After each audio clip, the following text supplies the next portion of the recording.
Hi, everyone. Meteorologist Ted Keller. I hope you had a good 4th of July yesterday. This is Saturday, day 2 of the 3-day weekend for many of you. And we have a tropical storm to talk about. Chantal has been named and is off the coast of the Carolinas. We'll zoom in on that particular storm and talk about the wind and the rain features with that tropical system.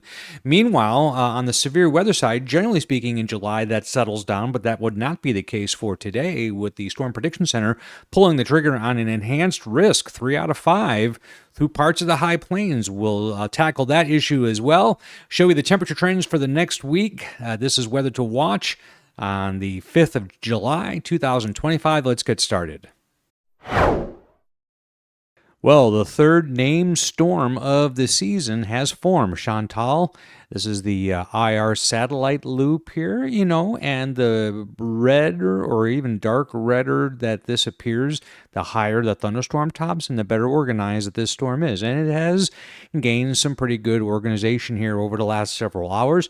Here's the coast of South Carolina. Here's the coast of North Carolina. And the storm is generally heading in that direction. A very slow mover, though, and is very typical of all tropical storms and hurricanes. The circulation, of course, at this part of the world is counterclockwise, but the flow out of the top of the storm is clockwise. So this is basically the exhaust. Are these clouds here, and that, under favorable conditions, when there's air allowed to be evacuated from the top of a storm like this, it will deepen a little, and it is forecast to do so. We have some wind gusts here at 2 p.m. Eastern Daylight Time, 31 miles per hour. Inland, though, just off to the southwest of Columbia, 31 mile per hour wind gusts. So it's a little bit of a breezy day. Again, the actual storm center is offshore like that.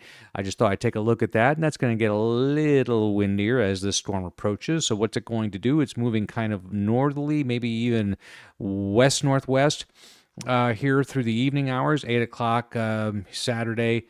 And then 8 a.m. Sunday morning is expected to make landfall as a tropical storm.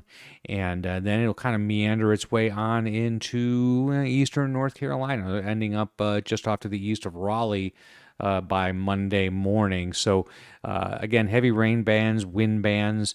There is a tropical storm warning in effect from around Savannah, including the Charleston area and up along all of the coast, really from Savannah up along the South Carolina coast all the way up to Wilmington and a little bit beyond that even, and some of that even goes a little bit inland. As far as what the Weather Prediction Center is forecasting for rain in this area, we're looking at widespread 2 to 3 inch rain totals, but locally we could have 3 or 4 inch totals and maybe even a little bit more, especially on this side of the storm. So I think some of these areas in North Carolina might be in for maybe just a little bit more, especially considering the slow movement of the storm. So this is Saturday I'm recording this, and it was only up around here by Monday. So yeah, a lot of pretty good rain accumulation, and this is for the next 5 days, by the way, in case you're wondering. And then a quick look at the East Pacific, we still have some storms. Gill would be next on the list, and it looks like a pretty high probability, 70% chance or higher from this red X off into this red zone here, and another area of lesser extent or probability back behind that. And so we're burning through the names in the East Pacific, which is pretty typical. Severe weather is actually really kicking up its heels with the Storm Prediction Center pulling the trigger on a level 3 out of 5 category there in northeast Wyoming, parts of southeast Montana, and a little bit of also western South Dakota. And level 2, pretty broad area, really covering much of Montana all the way down into eastern Colorado. And then a frontal boundary here is going to kick up a few thunderstorms that are going to be maybe close. Marginal is the technical word for the level 1. So Kansas City up to Des Moines through much of Wisconsin, be watching for that probability. There is a tornado possibility with this, not very high, 2% chance of a tornado within 25 miles. That covers Billings and along Highway 212 there in southeast Montana, getting down to Gillette there in Wyoming, and along Highway 90 in that portion of Wyoming, a little bit of a tornado threat. If we take a look at NATOcast, it actually does put a 2% chance in that exact same area, so there is some justification for that particular forecast. Looking ahead to Sunday, we have severe weather from east of Denver and Cheyenne into western Nebraska and Kansas. So watching out for that possibility. Traveling along I-70 tomorrow toward Denver, or even I-80 toward the Cheyenne area. Could be some storms in that area on Sunday. And then that threat on Monday shifts a little bit more to the east and south, including much of Nebraska and the northwest corner of Kansas. Let's take a look at the entire United States now on the visible satellite loop, which is really just fantastic to do in the middle part of a summer day because you see all kinds of fascinating details, including the explosion of cumulus clouds. And where the air is a little more unstable, some of those are actually beginning to tower up there in Michigan, so some possibilities of some storms. Same can be said along this boundary here. The heaviest rains are down here. We'll cover that, of course, in detail here in a minute. And you can clearly see Chantal spinning away there off the coast of the Carolinas. Take a look at the 500 millibar flow. And there is an area of low pressure aloft, basically in connection with that storm. Notice there's another little lobe right there. And honestly, the forecast for much of the week, it started to shift, into this zone for where that tropical storm may develop. But early on, it was all hands for both sides of Florida there for a while. And you can see why the models might have got a little confused, but it eventually did latch on to the northeastern one.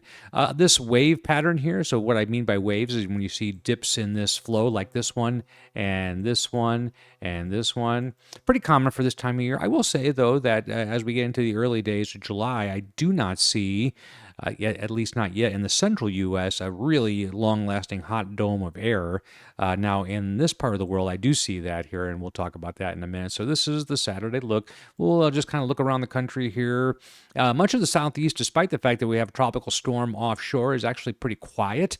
So all of Tennessee, some cumulus clouds building up. Few thunderstorms there in the panhandle of Mississippi. Maybe a few may kick up there around Little Rock. But really, Virginia, Kentucky, the Ohio River Valley, looking at a pretty nice summer day. Switching gears to the northwestern U.S., you can kind of see hints that the jet stream's a little stronger right here, and I know that because the clouds are just simply moving faster, and so that's what's going to help to initiate some of those severe storms out over Montana. And remember, there was a level 3 area out there, so this time of year, that's usually aided by better jet stream winds because most places have pretty unstable air almost by default in summer, so that's what's going on in that part of the world. Heavy rain hazards. There's really only two zones of any significance. The rain that is expected with Chantal, and in the hill country of Texas, we have a slight, at least a 15% chance of heavy rain. Of all those areas, the flood watch is actually issued for San Antonio, Austin, Killeen, Texas, up to Waco here for later on tonight and also through tomorrow. The radar loop here does show a couple of flood warnings there around Austin and just to the north and northeast of San Antonio. I think I can make that loop. There we go. And, one of the things about that is that the storms are very slow moving this time of year. So if you combine that with any thunderstorm, it's going to produce a lot of rain. If you combine it with a particularly efficient storm with a lot of moisture available, which these storms do, then you're going to get the possibility of flooding and flash flooding. Now, we'll take a look at what the Weather Prediction Center says total precipitation will be down in that area. They're looking anywhere from 1 to 2 inches. Certainly, we've seen worse, but again, if it accumulates and it's already pretty wet as it has been there, that's the reason for the flood watch. And also, this area up here in Iowa, this is now, the first one was the next 3 days. This is the next 5 days.